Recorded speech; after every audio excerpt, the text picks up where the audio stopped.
Hello there, I'm Nigel Slater from Snooker Chat. Thank you for joining us for this special broadcast we're doing today. We're delighted to be joined by Michael Day from Totally Snookered. Snooker Chat's been wanting to team up with Totally Snookered for a while. We're a big fan of their work. Michael, how are you? You all right? Yeah, I'm good, Nigel. Thanks for having me on. A big fan of your work as well. It's busy time of the year, snooker-wise, and it's a pleasure to be invited on. Just tell us a little bit about Totally Snookered, Michael, for those who might not know. I mean, I've seen your work now. I think you've been around for about a year now, and it's a really good snooker website for information. You really delve into the sport, don't you? Thanks. Yeah. So I've sort of been involved in the sport sort of probably about a decade now in terms of sort of like the media side of things. So I used to have a blog called The Q View a very long time ago. And that sort of grew, and I started working for the sports governing body, WPBSA. So I did a few sort of like little things for them on all their sort of like umbrella projects, like the Disability Tour, Seniors Tour, Billiards, Amateur Circuit, English Tour, etc. So I've sort of been freelance for the last sort of few years. Totally Snookered was created, as you said, about a year ago. So it's actually under the National World Media brand. So they own sort of hundreds of sort of brands up and down the UK. And they've also got a sports vertical. So they've got several sort of sporting websites like athletics, football, rugby league, and they were looking to expand. So the plan was sort of formulated, and snooker become part of their portfolio, and Totally Snookered was born. So we went live last year during the World Championship. Obviously, biggest event of the year was probably the best time to launch, and we're still here now. And things are going really well, and we're going to be around for a good while yet, hopefully. That will please a lot of fans, because I think from our view at Snooker Chat, the reason why I created Snooker Chat, I mean, it was initially called the Old Green Bays, going back when I first started it.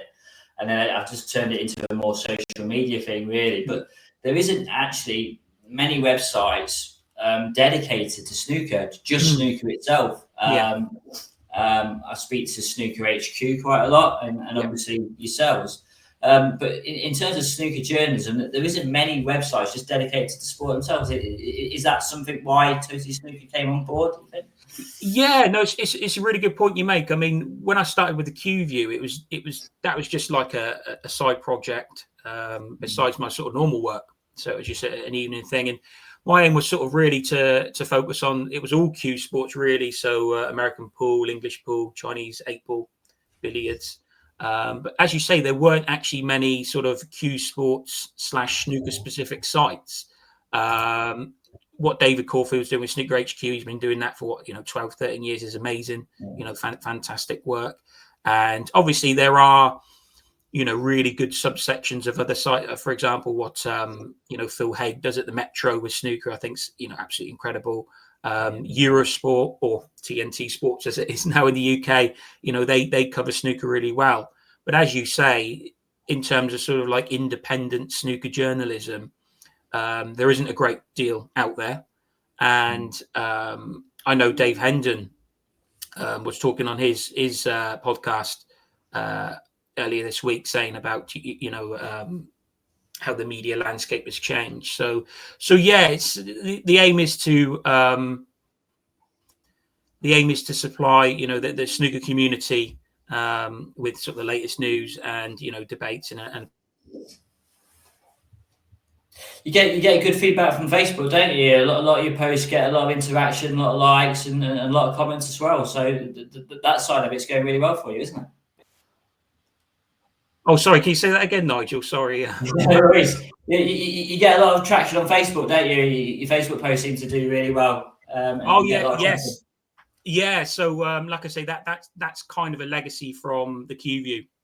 So, the Q View, we created a sort of a community, social content, and we've got about like 25,000 followers on Facebook, which is really good.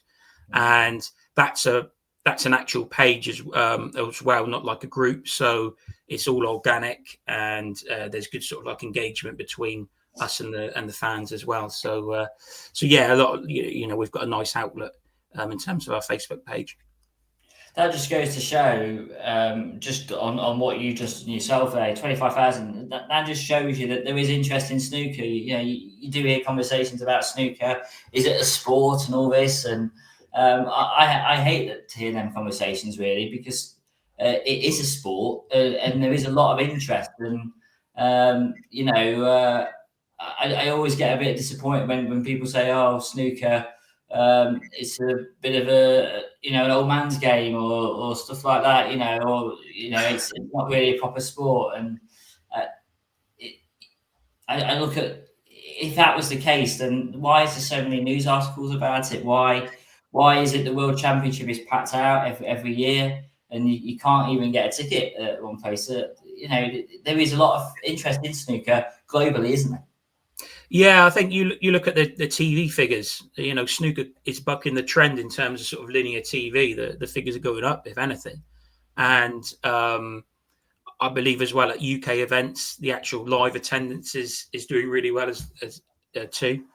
And it's obviously, we heard earlier this season the BBC contract's being extended to 2032, I think, and that's obviously a huge vote of confidence for the sport. It does well on ITV Sport. Obviously, it's with TNT Sports as well. And we've heard earlier in the year from Tom Rowell from WST that they've been talking to other broadcasters as well. So the figures speak for themselves. And I think with snooker, you do have sort of two groups of fans. You have the hardcore fans who are there for everything. They're there for every event, whether it be Championship League in the middle of the summer or the World Championship at the end of it. And then you do have the sort of more sort of like fair weather, social snooker fans who will watch the BBC majors, the Masters, UK World. So the media landscape's interesting for snooker because you don't want to alienate certain groups of snooker fans. You need to sort of understand who you're talking to and how you sort of convey your pieces and information. So, but yeah, it's a very vibrant community. And I think as a sport, we're doing really, really well. Well, let's have a bit of a snooker chat over the last few weeks. It's been quite a busy few weeks, hasn't it? We've seen snooker move from the UK to China and Hong Kong. So we started a couple of weeks ago with the World Open. John Higgins was the winner. That was a huge win for John Higgins, wasn't it? Massive, wasn't it? Absolutely massive. I think there were a few people writing his sort of snooker obituary a few months ago when he briefly fell at the top 16. But he was back, wasn't he? He was back in this event. And he's had a lot of heartache over the last 4 years. He's been to several finals. I remember at the Home Nations a few years ago, I think he was like 2 up with 3 to play. One of them against Mark Allen, one of them against Neil Robertson. Lost both. Neil Robertson at the Tour Championship, 9-4 up, lost 10-9. And there's been loads of other examples where he's lost matches from well in front. I think against Judd Trump a couple of times. Ronnie O'Sullivan at the Shanghai Masters, I remember that quite well. And even at the start of this year at the Masters, 5-1 up against Robertson and lost 6-5. So, but he's kept coming back. And I think for me, the biggest point is he's been playing well. He's been playing well. It's not as if he's been getting, knocked out first or second round. If you look at the rankings, bar 1 week for the last 4 years, he's been in the top 16. And the way the ranking system works with the money list, if you're not winning events, you've got to get deep and be consistent in a lot of events to keep in the top 16. So it shows that he's been getting to quarters, he's been getting to semis. But of course, John Higgins is not here for quarters and semis. He's here for trophies. So what I think was ironic is if you look at his route to the trophy in Yushan, several matches where he was, he's behind. He was behind the 8 ball and he's in big trouble. Even his opening game qualifying, I think in Sheffield before Christmas, he played Wang Yushen and 4-4. Wang was in the balls in the deciding frame. I think he was like 48 points up. Higgins comes in with a 70-odd counter clearance to get through. He played Zhou Yulong, I think, in the last 16. Was he two down with 3 to play? Won that. Semi-finals against Zach Shirty. I mean, that was a crazy game. 2 down with 3 to play, and he won that. So it's almost like Higgins needed to sort of get himself in that position to remind himself, look, this is what I do. I can counter clearance. I mean, like he did at the Crucible last year. And I think that's helped inspire him. And it's a huge win for him. Big prize money as well. And his top 16 place is going to be guaranteed for, probably the next 12, 18 months without any issues. So there was a big thing, wasn't there, earlier in the season? I can't remember when exactly it was. I think it was at the start of the season or just moving into the season a little bit, where he actually dropped out of the top 16, but I think it was just for like a week or so. He immediately got his place back. But now with that win a couple of weeks ago, I think he's now ranked, 7th in the world, something like that. So he's really cemented his place this season in that top 16 when at the start he was out of it. Yeah. It's I mean, if you're looking at it wider, the class of 92, they're all in the top 8, I think, at the minute, or top 10 or whatever it is. And that's incredible because they're all going to be 50 this year. And they're still, within the top echelons of the sport. And for Higgins, you've now got to think, well, it's a great time of the season for him to start peaking. You've got the World Championship around the corner. He's, done it, got the T-shirt. He's going to be a real contender for the Crucible crown again. Well, that's what Stephen Hendry said, wasn't it? In the podcast he does with World Snooker a couple of weeks ago, he said that World Open win will give him the belief that he needs, and the long game always has suited Higgins, hasn't it? So you can never rule him out, is what Hendry was basically saying. So he's not won the world title for a long time, but given the season he's had, and like you said, the consistency, you can understand where you and Stephen Hendry think that he could go all the way at the Crucible. Yeah, my only concern is with Higgins is not necessarily. I don't mean this in terms of physicality. Is, for example, last year at the Crucible, he beat Mark Allen in that epic in the last 16, 13-12. Absolute humdinger of a game. That clearance was legendary. Yeah. But next afternoon, he was playing Kyron Wilson in the quarterfinals, and not to have that break. I know it's the luck of the draw and the schedule and stuff, but to come off such a big game like that and then have to face Kyron Wilson, who kind of coasted through the first 2 rounds, if I remember, against Dale and O'Connor. He had lots in the tank. So I think for Higgins, he may need. I don't want this to sound disrespectful. He may need a few things to go his way in terms of sort of schedule and matches and stuff to make sure that he's got, plenty of fuel in the tank for the second half. But, I think anybody who wins the World Championship, you need certain things to be on your side for that to happen. So, he's a big contender in my books. Just finally on the World Open, we do need to talk about Joe O'Connor. He had a fantastic week to get to the final. It's his second final. Is he knocking on the door? Is this Joe O'Connor someone that the snooker world needs to keep a close eye on? I do, yeah. I remember, I think he'd done an interview with World Snooker Tour around Christmas, and he had a really poor first half of the season. I can't remember his results, but he didn't get deep in anything. And this half of the season, he had a lot of ranking points to defend because he got to the final of I think it was the Scottish semis of the Players' Championship sort of 2 years ago. So that was coming off his ranking. But I remember him saying in the interview that he changed cues or had some equipment change, and he was feeling a lot more confident. And he's proven that. The last couple of months, he had a brilliant run at the Welsh Open. I think he got to the quarters, lost to Ali Carter. And then to go to China and get to the final of such a big event was fantastic. It's just a little bit of a pity, and I know we're going to talk about this later on in the show. The schedule of the season, he's got to that final, didn't quite get into the Players' Championship. Qualification of the World Grand Prix had already been cut off, so we're not going to see Joe again until the World qualifiers. So for him, it's not great timing, really. You want to sort of carry on, but I think he's a threat. And I think Neil Folds, I'm sure Neil Folds or somebody said that, they think he's a top 16 player. And, I believe that as well. Brilliant. Let's move on to last week now. A little bit more that I can remember. Neil Robertson won the World Grand Prix in style in Hong Kong. This was an event that was talked about a lot, given the change of location. And it's kind of a different style of ranking event because it's based on the 1 year list rather than the 2 year list. You have to work to be in this event. Neil Robertson won the event brilliantly. Obviously, he won 10-0 in the final. 10-0 didn't really seem like the realistic result out of that, really. Bingham should have won a few more frames and, well, should have won some frames he should have done. But for Neil Robertson to win it as he did, is this a sign that Neil Robertson is back to his best? I think he is now, yeah. I'd actually written a piece before the event, kind of tipping him to win it.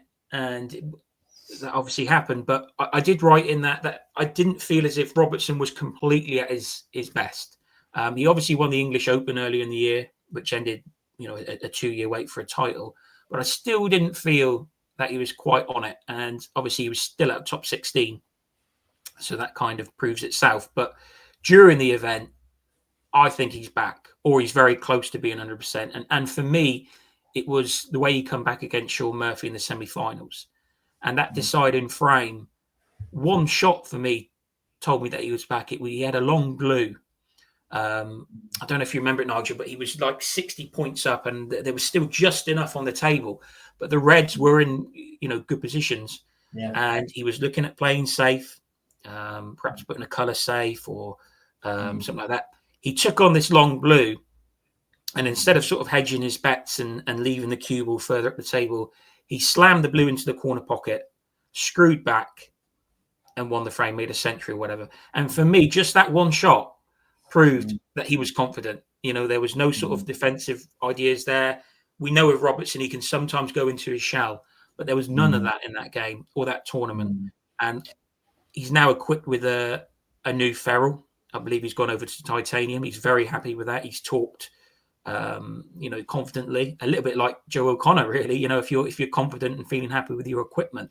So I think he's pretty much back. Yeah, whether he's 100%, I guess we'll find out. But he's certainly nearly there. Because when Robertson was struggling and he was slowing down the rankings, I think it was Neil Folds who said, this is a huge fall of grace. At that time it was, but then at that time we didn't see what Luca Brissell was going to do over them years. But over the past year or so, credit to Luca Brissell, he has brought it back a little bit in recent months. But Robertson, for me, there was a part in that final. The final was possibly all over by, I think it was 8-0 up, wasn't he? And I don't know if it was when it was 8-0 or 9-0, but Bingham was, I think 60 odd points in front in a frame, and he missed the frame ball. He missed the final red, I think, and then Robertson just cleared, and it was like the vintage Robertson, punishing mistakes, and Bingham did make a few. Obviously, we now know the circumstances as to why Bingham may have not been at his best in that final, and he obviously showed his emotion towards the end. But in terms of Neil Robertson, he was punishing them mistakes, and that's what Neil Robertson has won all them rankings events on, based on his ability to pot. His long potting was brilliant, and I just feel that if the fact that he's won 2 events this season, he's now cemented his place back in the top 16. He hasn't got to worry now about where he is in the rankings. He's got that Crucible spot. He might treat the World Championship as a bit of a free go because he's had a great season. Show the world what he can do. Yeah, it's kind of, if you look at the season as a whole, it's kind of been a comeback season for several players. Selby was slightly in the doldrums, especially after his World Championship exit last year, and you're talking about retirement and obviously the issues he has off the table. He's won a couple of ranking events. John Higgins has come back on his first event in 4 years. Robertson has won 2 events after not winning anything for nearly 2.5 years. So, it has kind of been a return to sort of the status quo from what we've been used to over the last sort of like 10, 15 years. Selby Robertson, Higgins winning ranking events. And if you look at the season as a whole, you've only had about 5, 6 multiple time winners. I don't mean only, but what I mean by that is those are the ones who sort of hoovered up the majority of the titles. If you include Trump, who's won multiple titles, Kyron Wilson, who's won multiple titles, it's been a group of players really who have sort of not dominated, but sort of taken the big prizes this season, and that's interesting. That's interesting, but I think we all kind of expected, your Soubys and Robertsons and Higginses to come back. And it's not a surprise at all. What did you think of the tournament as a whole? I think from the way we look at it, Snooker Chat there is interest in these tournaments, but now people, since Eurosport has gone, people aren't watching snooker as much because they're not willing to pay extra for TNT. So that means really that people are being drawn away from the World Grand Prix. We had a few comments saying we're not seeing it. I'm not seeing it. Shame to see. What did you think of the tournament as a whole? I thought that the actual tournament, and obviously I wasn't there, so I can't talk about what it was. But I thought it looked really good. The visuals were good. The actual tournament itself was fantastic. There were a few concerns about the attendances. The attendances were very good. Don't get me wrong, very, very good for snooker audiences. But perhaps they might have liked a few more. Finals weekend. But I think that will come. The tournament has to grow, and I think there's a commitment there where it's going to be on for another 3 or 4 years. I understand. So the promoters and all the people over there obviously very confident that will come, and I think it will, and I hope it does. In terms of coverage, for the UK, it is a bit of an issue with what's happened. I mean, from my own personal point of view, I have watched the last couple of events, basically like through bookmakers' sites. So there's like streams, bookmakers' sites. Obviously, there's no commentary, no punditry like in the studio or anything like that. So I've gone down that route at the minute because I'm thinking you've got the 2 ITV events coming up, and then you've got the World. So it'll be more a decision for me coming to the new season when you've got like the Chinese events like the Shanghai and Xi'an and Saudi. So, I probably will, because I personally don't have TNT Sports, I will have a look around to see if I can include that in my package. But I can understand the frustration of some snooker fans, and I do know some snooker fans feel as if they're sort of subsidizing the football that TNT shows, like, the Champions League and Premier League and stuff like that, which is obviously huge business for them. Sure. So, it's I think the proof in the pudding will be next season when TNT have their own specific events again, and you'll have a better idea of what the picture looks like. Brilliant. For me, I've been wanting to talk to you, Michael, about this because I'm sure you've said similar comments in other podcasts and videos you've done about the season structure. I don't know how you feel about it, but I just look at it and I just feel like, the season should end with the World Championship, most definitely. There's no problem with that. The qualifiers is like a tournament itself. So you've got the perfect ending there. But I just feel like the build-up is, I don't know, it just seems disappointing to me. These events, obviously you've got the World Grand Prix, the Players' Championship, and then the Tour Championship.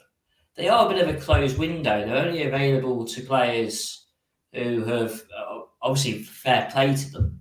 They deserve that to be in there because they've been the best over the course of a season, and that's what it comes down to. But I don't know what you think. I saw something about Ali. I saw something. Ali Carter lost his place for the Players' Championship or something quite late on, and I'm thinking, well, fair enough. But what can Ali Carter do about that? He can't do anything because he can't play until the qualifiers. Do you think the end of the season is a bit of a letdown to fans, and do you think it's a bit of a closed window? I don't necessarily think it's a letdown to fans in my personal view. I mean, the Players Series is a fantastic series. I like the concept in terms of the 1 year list, and it rewards players who've done well across the season. Now, I'm not involved in event management and putting events on, and there's hundreds of things you've got to factor in. Obviously venues and broadcasters and the actual calendar itself. World Snooker Tour, I think, have done a really amazing job over the last 24 months. I think they've really sort of upped the game, and several things are fantastic. I am a little bit not sure how to describe it. The calendar for this season, towards the end of it, isn't great for the whole tour. And what I mean by that, you've got all 3 Players Series events, one after another: World Grand Prix, Players Championship, Tour Championship. Now, players further down the rankings, if you're outside the top 64, if they lost in the pre-Christmas qualifiers for the German Masters and for the World Open, they'll only be playing twice again from January to April. Welsh Open qualifiers and World Championship qualifiers. Now, somebody from my local city, Hayden Pinney, he's a rookie professional, and the only 2 events he's played in from the new year to April will be the Welsh Open and the World Championship. In an ideal world, and again, there's so many things you've got to factor in. I would have 2 Home Nation Series events before Christmas. I'd have 2 Home Nation Series events after Christmas. Ideally, the shootout would be after Christmas as well in the new year, like it used to be. So then there's an event pretty much a month for each, for any player on the tour. So you could have, say, the Scottish Open January. Yeah. This is just an example. Scottish Open January, shootout February, Welsh Open March, World Championship qualifiers April. But I understand with ITV and venues and broadcasts, etc., it's very difficult. And that's just my little gripe in terms of the calendar this season. And hopefully they will look at that and think, actually, for the lower ranked players, it's not ideal, especially if you've been knocked out of the German and the World Open. You may only have a couple of matches then for the rest of the season. And I would like to see the Players Series sort of like spread across the second half of the season a bit better. Perhaps the World Grand Prix in December, if possible. That could be the last event of the year. That could replace the Scottish Open. If you have, say, like World Grand Prix December, Players Championship February, Tour Championship just before the Crucible, I think that would be the perfect plan. And also, it would make the races for these competitions a bit more colourful, because from the World Grand Prix, there was only a handful of players who could sneak into the Players Championship. Stuart Bingham did that. He gate crashed. Players Championship, the Tour Championship, there's only a few players who can jump into that sort of, party. Yeah. So I think if you would have sort of the big 1, 2, 8 events in between those Players Series events, I think that benefits everybody. But again, I appreciate there's hundreds of variables World Snooker Tour need to think about when they put these events on. So if you're ranked, say you've had a bad season and you're in the top 30, top 64 in the world, but you've had a bad season, so you're not going to be in the Players Championship. You're not going to be in the Tour Championship. Your next event is the World Championship qualifiers. How do you prepare for that? It's a good question. Good question. I know from personal experience, let's say Hayden is a good friend of mine. We play at the same club, and he's been going to Pro-Am events. So, for example, to keep himself sharp for the World Championship. So he qualified for the Welsh Open, the main event, and he played Selby and lost 4-2 on the opening day. So he's not going to play competitively for near enough sort of over 2 months, really. So what he's been doing is he's been traveling up to like Manchester, Leeds to play in Pro-Ams. And, thankfully there are a lot of good Pro-Ams about. Yeah. I know the EPSB, sort of the National Federation for Snooker in England, they run events as well, open series events. So there are tournaments for players to, these lower ranked players to, keep their Q arm going. But it's not ideal preparation for them. But of course, to say it's their own fault for not qualifying is harsh, because it's very difficult to get in those tournaments. But, they're not necessarily a closed shop in terms of, it's only the top players can qualify for it. But then it's sort of, we move on to a wider debate about the ranking system and the tiered system and should points count the same, because we've only got an hour, Michael, but the issue this season has been like we've had the Saudi event at the start of the year, which is, money wise, just behind the World Championship in money. So if you had a good run there, you've kind of sealed up your place for the World Grand Prix. Mark Williams had the mentality, didn't he? Everything, didn't he? I mean, I know that if they don't win their opening game, they get no points. But if they win that opening game, they're on 30 grand straight away, and that goes straight to their ranking, their 1 year list ranking. And personally, I don't mind the money list. I actually do like the money list. I think it's simple. I do. I like it. Yeah. I think it's simple, and I understand why they've gone down that route. And it's simple to understand, and it's based on how you perform. If you earn more money by performing well, you get reward in your rankings, and I think that's fair. I'm a big cricket fan, and there's something called the Test Championship. And you can explain to me what the rules are and how teams are standing in that. I have absolutely no idea. And I'm a big cricket fan. I don't understand how the Test Championship works. How you can apparently it's based on percentage of the points that you get, or something along those lines. It's so complicated. I think the great thing with snooker is the rankings are easy. There are complications at times, and it's if you're new to snooker, then you might not get some of it. In terms of what the differences are between the 2-year rankings and the 1-year ranking, and how the money comes off. But in simple terms, if you're playing well and you're winning matches, you will be rewarded in rankings, and I think that's how it should be. Yeah, I agree. If you're playing well and had a good season, you get invites to these tournaments. You can go up the rankings quickly. Whereas obviously a couple of decades ago, you were stuck with the same ranking all season. I'm going to be a bit controversial here, Michael, and I'm going to say I think it was much better when you went into the end of March, April, going into April, and you had the China Open. And it gave you an idea of who is ready for the Crucible. And it's your show. It's your show. I respect your opinion. I really like the Tour Championship. It's a really good event. Me personally, I like the Tour Championship just before the Worlds, but I used to like the China Open as well. That felt, that was a really big event. Obviously, it come off because of COVID and things like that. But the prize money was really big. It had that history as well because it'd been on the circuit for since like the early 2000s. It's interesting.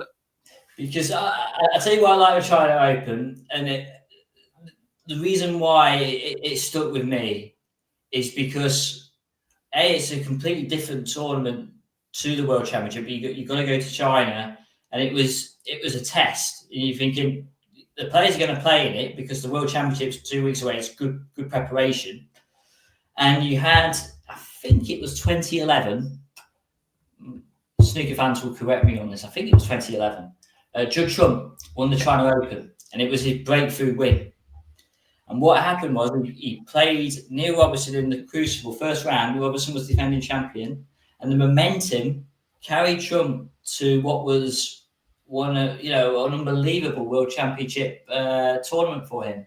And he went all the way to the final, and it was inspirational because he's been playing a while and people were talking about him, but we really did start to see what this new Judd Trump was about, and the phase in naughty snooker comes, and he was actually showing it. And I think if he hadn't won the China Open before that, you probably wouldn't have seen it. I think it's a really good, and I'm not saying the China Open should come back, or there could be a ranking event, just be a full ranking event before the World Championship, that says, right, this is your preparation for it, and let's see who really is playing well. So I like the Tour Championship, but in my view, I don't really see the difference between the Players' Championship and the Tour Championship, apart from the format. The same players are going to be playing from the Players' Championship. We're going to be in the Tour Championship, apart from 4 names. I think it's 12, is it? 12 players playing in the Tour Championship. 12 for the Tour now. Yeah. It's a fair point. Just have the World Grand Prix and the Players' Championship, and swap the Tour Championship with a full ranking event. Yeah, I mean, it's a fair point. I think there is a risk of having all 3 Players Series events one after another. Of course, they have their own format. Best of 7s, best of 11s, multi-session at the Tour. But yeah, I do understand that it could feel a bit samey in terms of the same faces, and that's why I was saying I would like to see sort of like ranking tournaments in between the Players Series events in an ideal world, just to mix it up a bit. Well, we could talk about that. Or I think it'll be interesting to see. I'm sure World Snooker will announce details of what the next season is going to be. My emails are open. They're open. I think they released the provisional calendar.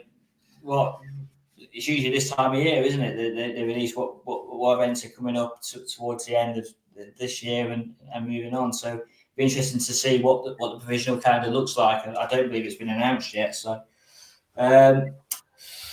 Let's move on to another controversial topic, and that is Ronnie O'Sullivan. He's had a bit of an eventful season, even though he's not played. There's been still a lot of talk about him. He released a statement a few weeks ago. I think this was following a news article or news articles saying that basically a fan moaned. I think it was the Welsh Open. Please correct me if I'm wrong. I paid tickets for the Welsh Open. I wanted to see Ronnie, and I'm let down. There's been other articles like that throughout the season, I believe. O'Sullivan released a statement following this article, and it might have had nothing to do with that article, but it was released at the same time. Let me just load up his social media page, and I'll read out his statement. So this was on the 13th of February, so just over a month ago, around the 13th of March. So this was on his X page. It might have been on his Facebook as well. He says this: I realise plenty of people who bought tickets to some recent snooker events will have been frustrated when I withdrew. So I just want to say sorry to those of you who've been disappointed with me having to pull out of those tournaments. I've been trying to prioritise my health and well-being, which sometimes means making last-minute decisions not to play. It's never an easy decision, and I hate letting people down. I'm doing what I can to get back to my best, and I'm grateful for all your support and understanding. So that was O'Sullivan's statement on the 13th of Feb. Since then, he has pulled out of the World Grand Prix, which was a surprise, given his links to Hong Kong. There is now the big question of, will he play at the Crucible? Will he be at the World Championship? He's obviously in that top 16. So he's guaranteed a place. So it's all up to Ronnie O'Sullivan if he wants to play or not. Michael, where do you stand on the Ronnie situation? Do you think he will play at the Crucible? I think he will. We don't know what's going on behind the scenes with Ronnie. We know his relationship ended. So in terms of his social life, we know things have been happening away from the table, and I don't know how that affects him. On the table, his results in the first half of the season were disappointing for him. He didn't get to a final. When you consider that he won 5 events last season, that is for Ronnie O'Sullivan. That is a big come down. Not to get to a final. Obviously, at the Championship League, he broke his queue. He withdrew, with one match still to go. So when you put all this together, it's been a bit of a torrid time for Ronnie. And I would like to, just say I do hope he's, okay, and whatever is happening to him, I hope he's getting better and getting the support for that. If you want Ronnie O'Sullivan, all the best. I think he will play in the World Championship. Now, if you look throughout his career, it's like a Hollywood movie, isn't it? Really, on and off the table, it's bonkers. Really, there's so many stories and narratives, stuff like that. The greatest player ever, most entertaining player ever. Everything. He's got all those ingredients. There's been times where he's not played in, half a season, taken pretty much all the season off. He's always played at the World Championship. There has not been, since he played in the very first World Championship in 1993, he has always played in every single World Championship. I think he'll be playing in the World Championship come April. I understand that he's going to be in Saudi Arabia in the Middle East with Nigel Bond at his academy in Riyadh. If he wasn't going to be playing in the World Championship, why would he be doing that? Why would he put himself through that? I think he'll play in the World Championship, and how he gets on is another story. But when it comes to Ronnie O'Sullivan, all bets are off. Anything can happen. I don't think we can predict really what's going to happen with the Rocket. Yeah, I'm just trying to find that. Earlier this week, the World Snooker Tour put on a post about Ronnie O'Sullivan, giving fans the opportunity to meet him in Saudi Arabia. I'm trying to find it. There's so many videos on the World Snooker Tour Facebook page that I'm scrolling forever here. I think while you're scrolling through it, Nigel, I think going back to the Welsh Open, my understanding is that he travelled to Llandudno, so he was actually there. I think John Virgo said on commentary that he was on the train, and that's right. Yes, he was actually there. So he obviously had intentions to play, and I guess there is perhaps a stage fright element. I don't know, or not fully, not fully confident with. Ronnie is a perfectionist. We all know that. Ronnie is a perfectionist.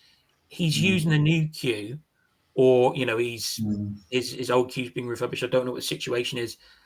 Unless he's 100% happy before he goes into the arena, he ain't going to go into the arena, I don't think. No. I don't think if the World Championship comes into play, if he's not feeling right about his game, I don't think he might withdraw him. But obviously, the Crucible is different, isn't it, to any other tournament? But it'd be interesting to see what happens over the next few weeks, because we are starting to get to that point in the season now where we're looking forward to the World Championship. The qualifiers will come in, if O'Sullivan plays, given the fact he's missed so many events this season, I think it could be a big boost to snooker. And obviously it's a BBC event, so I know snooker is more than one player, but Ronnie O'Sullivan does have that X factor, and that's why we're talking about him. Of course. It's not and that's not disrespecting other players. The sport will carry on, when Ronnie's not playing. But I mean, it's the same with like football. In previous, if Lionel Messi's playing or Ronaldo's playing, it's just the extra element. And I want to see Ronnie at the World Championship. I want to see him there. But I only want to see him there if he's happy. And what I mean by that is he's going to have to go there and give 100%. I don't want him going there with sort of doubts in his mind, perhaps. He's got to be, like I say, it's that perfectionist side in him again. He can't go there with those doubts in his head, else he probably won't win it. And it won't be an enjoyable watch either, because the Crucible is a long slog, long matches, long fortnight, etc. Ronnie has to be 100% going into that event, I feel.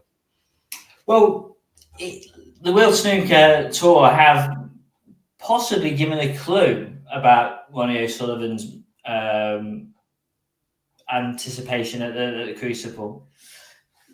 They've posted a couple of days ago an amazing opportunity for worldwide snooker fans to meet Ronnie O'Sullivan and see him practicing next month in Riyadh. Head down to the Ronnie O'Sullivan Snooker Academy from April 8th to the 10th for exclusive coaching with official WPBSA snooker coach Nigel Bond, where you will see an official ROS Ronnie O'Sullivan Academy certificate.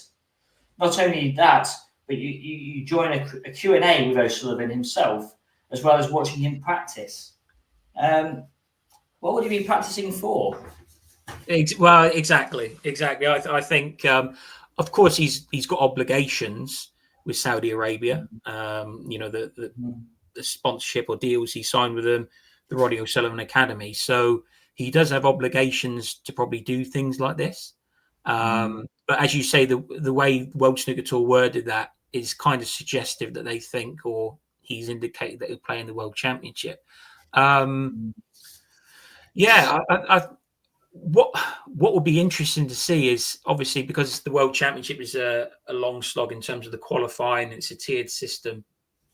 Whether I'm not quite sure when the entry date is for the World Championship, but Ronnie's going to have to make a decision where he's going to enter the competition, and B, a few days before his match, whether he's 100% to turn up for it. I mean, what would happen if we've had the qualifiers, the draw's been set, and then Ronnie decides, he can't play? Are we going to have a bye round at the Crucible? A bit like what we saw with Anthony Hamilton in 2020. Yeah. Pulled out. We're getting into a debate there, which Mark Allen brought up recently. I mean, I think was it World Grand Prix? Yeah, I think it was World Grand Prix. Yeah. There was a couple of players who had qualified for it and then pulled out, and then he decided World Snooker decided to put the players who were next in line in the rankings to go in. Mark Allen was saying, well, that shouldn't have been the case, or he said if it was the case, then I forgot what he said now, but he was basically questioning that decision.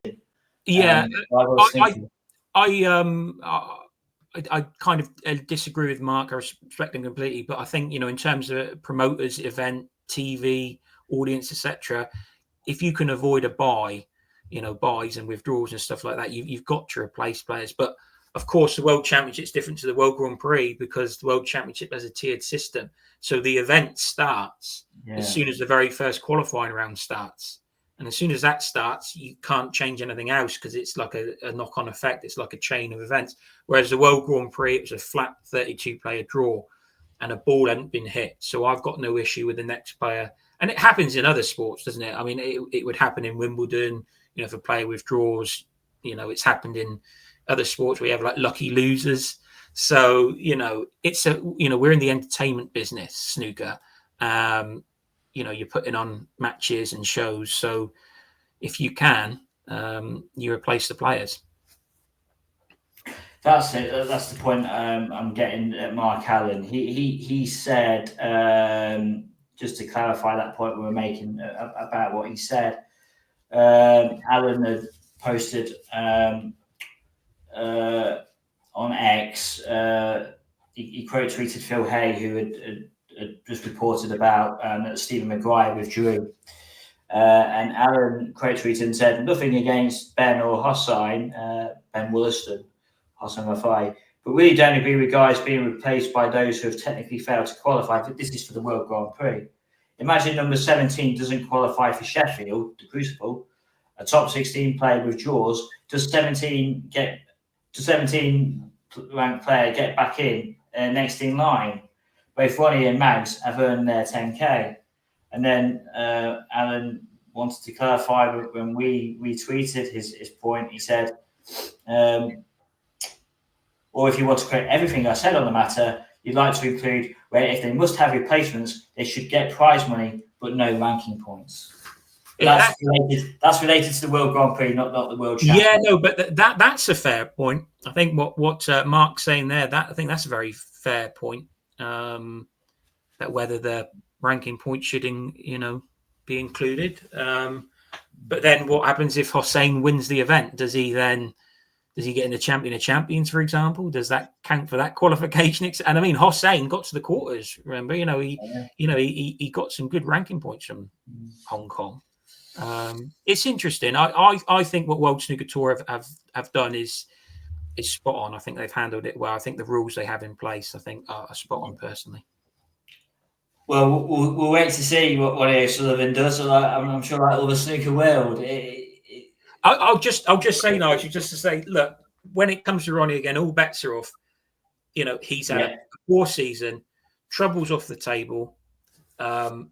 But wouldn't it be just so Ronnie O'Sullivan if he'd come back and won his 8th, beat Henry's record? I mean, it wouldn't surprise me one iota. It really wouldn't. He comes back, wins the World Championship.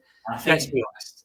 I think that's why a lot of fans want to see him play at the World Championship, because it's that unpredictable factor of what he's going to do. I'm not saying he will, but it wouldn't be a surprise if he does. And that's the thing. I think that's why so many people want to see him play, because if he plays and he plays well, he will excite fans. Yeah. And it'll be fascinating to see what the next few weeks brings on that. I'm sure we'll keep you up to date with any statements that anyone makes regarding Ronnie O'Sullivan over the next few weeks. But hopefully he's okay, like you say. He's all right, and he's enjoying his snooker. Let's have a quick chat before we finish with now 50 minutes, which I didn't think we'd get to. So thank you very much for your time, Michael. The Players' Championship is next week. So this is the second part of the Players' Series. We've had the World Grand Prix, which is like the top 32. Now it's those who've reached the top 16 at this stage of the one-year list. The first round draw has been made. Here are the fixtures in draw order. Judd Trump plays Lee P. Fan. Barry Hawkins has got Sean Murphy. Xiao Guidong takes on Ru Yiza in an all-Chinese battle. John Higgins plays Chris Wakelin. A repeat of the World Grand Prix final, Neil Robertson versus Stuart Bingham. Mark Sowie plays TJRE. Mark Williams plays Ding Junhui. And Kyron Wilson plays Mark Allen. It's in Telford. It starts on Monday the 17th, and it's live on ITV. ITV are back on the snooker scene for the next few weeks. They'll obviously show the Tour Championship. You looking forward to the Players' Championship, Michael? Yeah, I am. Yeah, brilliant event. The most informed players from this season all together. Format's really good, best of 11s up to the final, so that's a real sort of a game you can get your teeth into. I'm looking forward to it. So many players in contention for the title, a lot of players in really good form. Should be a fascinating watch. Some interesting games. I mean, obviously Neil Robertson, Stuart Bingham stands out after what recently happened. I'm sure Stuart will want to get revenge, but obviously that's not going to be an easy task with Neil Robertson at the moment. Mark Selby's Sujarwi is an interesting one, because I think we made the point on Snooker Chat this week. We posted, I think you did yourselves on Totally Snookered, about Jimmy White's comments about a trio of Chinese players, Sujarwi, Ru Yiza and Zhao Xintong, who's obviously coming back to the tour. And Jimmy White was saying, I mean, he was in Hong Kong when we said it, so we have to bear that in mind. But he was saying that them 3 players could be regarded as, could be considered as the next class of 92 if they go on and achieve great things in snooker. That's a phenomenal thing to say, and certainly shows great respect to the trio of players. Sujarwi is an interesting one, because he started the season really, really well. I think he got to the semis of the Saudi Arabia Masters or World Championship, or whatever it was. And then he also did well in the Wuhan Open, and he made a 147, didn't he, in the semi-finals against Judd Trump, and he blitzed Judd Trump away. But then he got a bit exposed in the final, didn't he, tactically? And I don't think since then he's been in the limelight. I think that final defeat has stung him a little bit. Is that a fair assessment? Yeah, I think so. I mean, that performance against Judd Trump in the semis of the Wuhan Open was out of this world. And I think Trump said the same. He said that's possibly the best anyone's ever played against him. And he was absolute dynamite in that game. And then he played Xiao Guidong in the final. Obviously, Xiao was a very seasoned campaigner, but he was looking for his first ranking title as well. And C just didn't really turn up, did he, for that final? He was a firm favourite to win it. And since then, it's been a bit of a sketchy season for C, and he's going to be defending 100 grand at the World Championship coming up from when he reached the semis at the Crucible a couple of years ago. So he's now going to be he's in the top 16, but over the next sort of 6-12 months, he's going to be defending ranking points. So that's going to be interesting to see how he copes. His progression hasn't gone as well as I would have liked to have seen. I think he's a really exciting player. And, he's only 21, 22, isn't he? He's still quite a young lad. Yeah, he's 21. Yeah. It was interesting what Jimmy said, because I can understand there's similarities between those three. They're three exciting young players. I mean, I think Sing Tong, though, is 27 now. Yeah. He's older than what we probably think. So, the class of 92 by then, they've been winning majors left, right, and centre, haven't they? So, but obviously we know Xing Tong's not been around for the last couple of years. Yes. I'd like to see C do well at the World Championship this year. Obviously, he's in the Players' Championship. Really tough game against Selby. Trying to get into the Tour Championship as well. I'd really like to see him make a proper breakthrough by winning a trophy at some point soon. Do you think he's been exposed tactically? I mean, when the balls are open, he's all right. But when the frames get scrappy, definitely. there seems to be a weakness in his game. Oh, definitely. I mean, Judd Trump said, I think on Stephen Hendry's Q-Tips channel, saying that C, he's really exciting, but he is rough around the edges still and tactically wise. And I think we saw that at the Crucible last year when, he beat Mark Williams in the opening round, a fantastic game in the deciding frame. And then with no disrespect to Jack Jones exposed him. Jack Jones did a number on him, and C was always behind in that match, if I remember correctly. And a bit like Zhao Guodong did in the Wuhan Open final.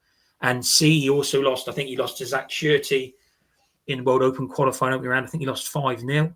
So he's had a couple of knockbacks this season. But I wish him well. I wish Wu Yiza well as well. Wu's got a chance potentially over the next sort of few months to perhaps get in the top 16 if he can win a title. And Xing Tong, how he gets on at the World Championship and being back on tour next season. I think interesting, isn't it? Because he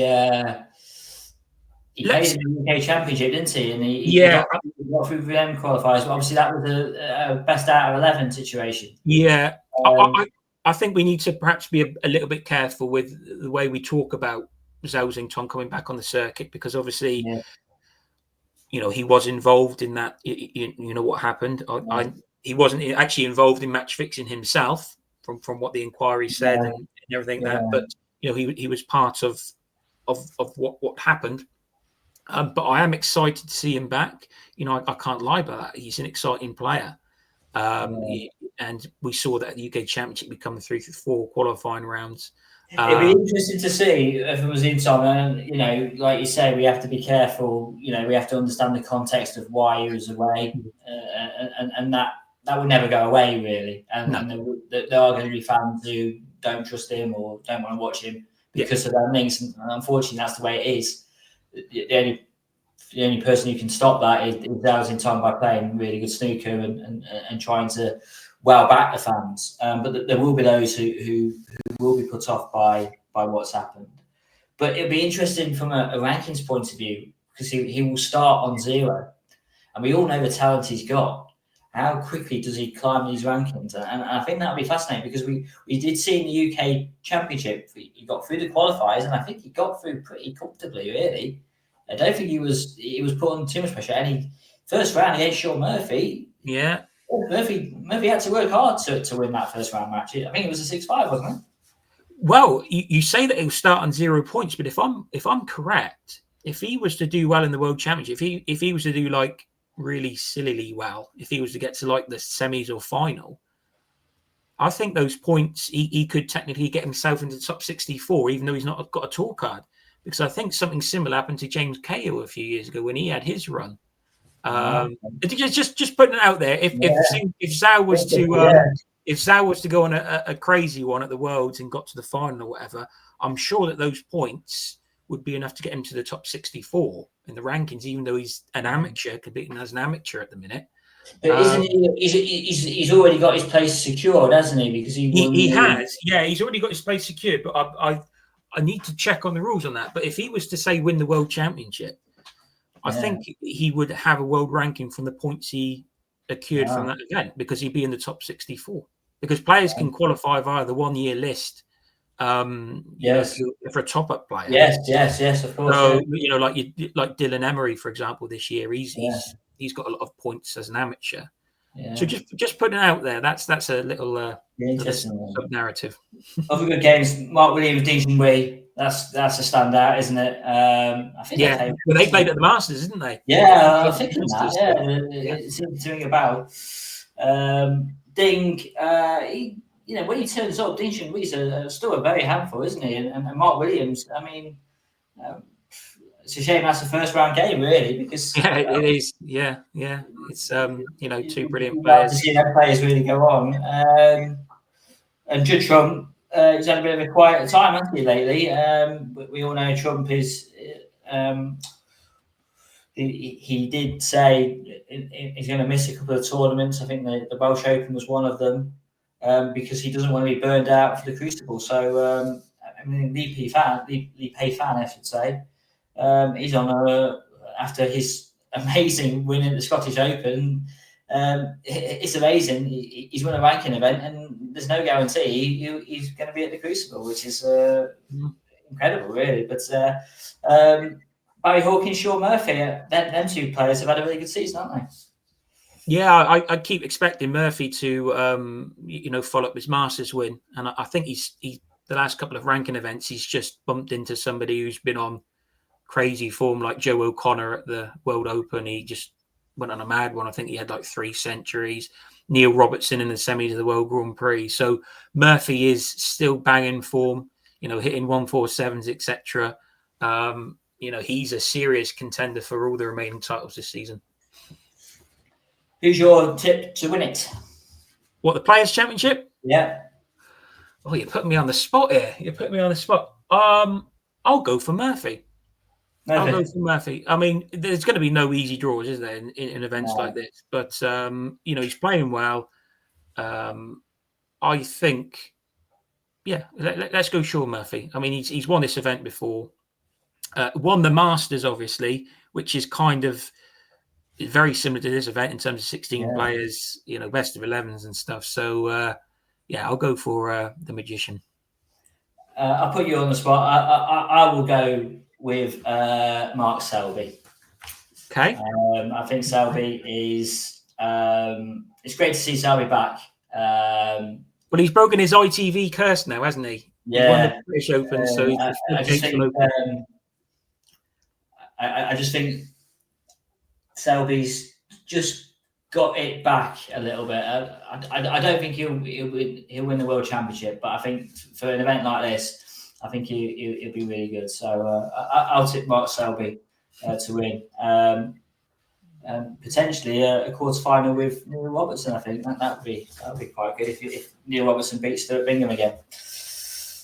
That is right, isn't it? Yes. Don't want to get that wrong. Michael, thank you so much for joining us. We've reached the hour mark, so I would like to ask you one more thing. World Championship, do you have any thoughts on how it's going to go? Obviously, it's an exciting time of the season, but do you think there's going to be... is this going to be the best World Championship ever, do you think? It could well be. Yeah, I think, there's still going to be plenty of stories to be written at the Players and Tour Championships. We may look at the favourites very differently in 6 weeks' time after the next 2 events. But at the minute as it stands, there's so many players who could make a case for winning the World Championship. Karen Wilson, Judd Trump, the top 2 players in the world, won multiple titles this year. But like I said, have had a couple of quiet weeks on the tour, so perhaps they might play themselves back into contention. You've got Ronnie O'Sullivan, who we have to say is an X factor. We don't even know if he's going to be there, but if he is, that's great, and he'll be a contender. I think the World Championship this year really could be one of the most open and exciting championships. There could be sort of 10, 11 players who really have got a serious claim to be world champion. And as we saw last year, there's plenty of qualifiers as well. You probably think they could have a deep run. Jack Jones, who reached the final last excuse me, he reached the final last year, didn't he, Jack Jones? Yeah. And he kind of just he had a bad start to that final, didn't he? It cost him. He did get it going, but it was just too late. He gave himself too much to do. Yeah. I think if he made a better start, then it might have not been so plain sailing for Kyron Wilson. But I think Wilson was 7-0 up, wasn't he? Yeah, It's just Jack Jones did catch up, but he just gave himself too much to do. Yeah, in that environment, you've got a lot. He had too much to do, but full credit to the way Jones sort of handled himself in that final after that shocking start. But Dennis Taylor was 7-0 down. Yeah, exactly. He went on to win in one of the most memorable finals ever in the game. Michael, what about the Crucible curse? Kyron Wilson defending it. Do you think that the Crucible curse will finally be broken? Well, the Crucible curse, as we know, is real. So, it's a proper, legitimate curse. So Kyron Wilson cannot win the world championship now. Of course he can. But we played in the first match, of course. So we said, he could have an absolute stinking first round. I mean, he could draw, an Ali Carter, a Stuart Bingham, Hossein Vafai. There's so many qualifiers now that you I say you don't want to draw in the first round, but if they've come through qualifying, they're match sharp. So we've just seen this recently. Stephen Maguire back on. Exactly. Game, haven't we? And Stephen Maguire made the quarters, didn't he, last year? I think. Yeah. I think Gilbert, didn't he? Yeah. So of course, Kyron can do it, and he's gonna be being asked that so many times at the head of the Crucible now, but he'll give it a good go. But the curse works in mysterious ways. It's done for all the legends of our sport: the Davises, Reardons, O'Sullivans, Hendrys, Trumps, Higgins. All of them. So it'll be quite something if Kyron was to do it. Put it that way. Michael, thank you so much for your time today. We've done over an hour, which is, I didn't think we'd do 45 minutes, to be honest, but it just shows to show how much there is. Time flies when you're having fun. Brilliant. Michael, thank you so much for joining us, and all the best for tasting it. And we'll have another chat, I'm sure, before the season ends. Legend. Cheers, Nigel. It's been a really nice. Take care now. Bye.